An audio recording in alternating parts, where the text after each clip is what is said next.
Hi everybody, my name is SHUKY and I welcome you to the latest Parsha show.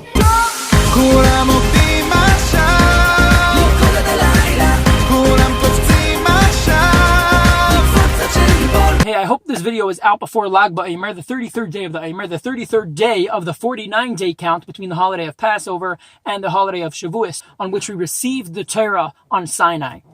And if I do, I had better start working on it.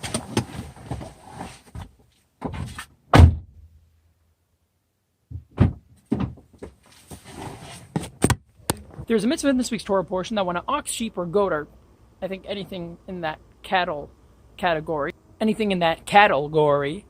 Yo, bro, you just went there, man? Yeah, you're right. Okay.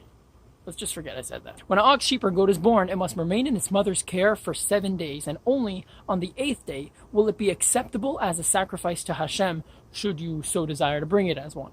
Now hear this mystical meaning. The verse says the animal must remain with its mother for 7 days. Okay, it doesn't say the animal, but it says the ox, sheep, or goat must remain with its mother, and ox, sheep, and goat are titles for animals. So the point is there is the mother and there is the animal.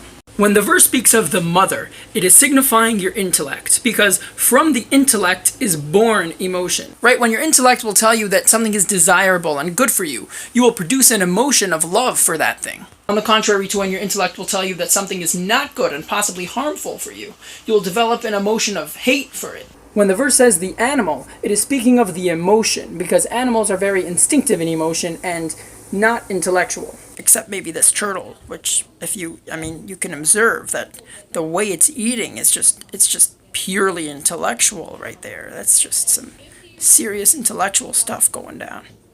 The mystical meaning over here is that when an emotion is first born, it must remain with its mother, with the intellect, for 7 days. We have 7 basic emotions, and it is important that before we express them in who knows what manner, we allow them to be matured by their mother, that our intellect refine them, and then we can be sure that we will channel our emotions properly. The 33rd day of the counting of the Omer, which is pretty soon, or maybe even now when you're watching this, is an extremely awesome day. One of the many reasons for this is that the students of Rabbi Akiva stopped dying on this day. Why were they dying in the first place? Well, that's a long story that requires a lot of explanation, but in short, the answer is that they did not love and respect each other enough. If I can suggest something practical that we can take from this mystical meaning of the verse, if you ever don't like somebody, to put it nicely, think about it, and think of the best and most refined way to deal with it.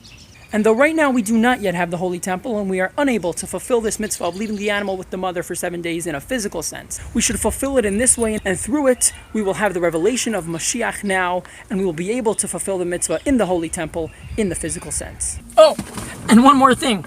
In this week's Torah portion, there is a verse where God says, "Do not desecrate my name." The biggest desecration to God's name is that his people are still here in exile in a concealment of godliness. We must do 2 things to bring this concealment of godliness, this bitter exile, to an end.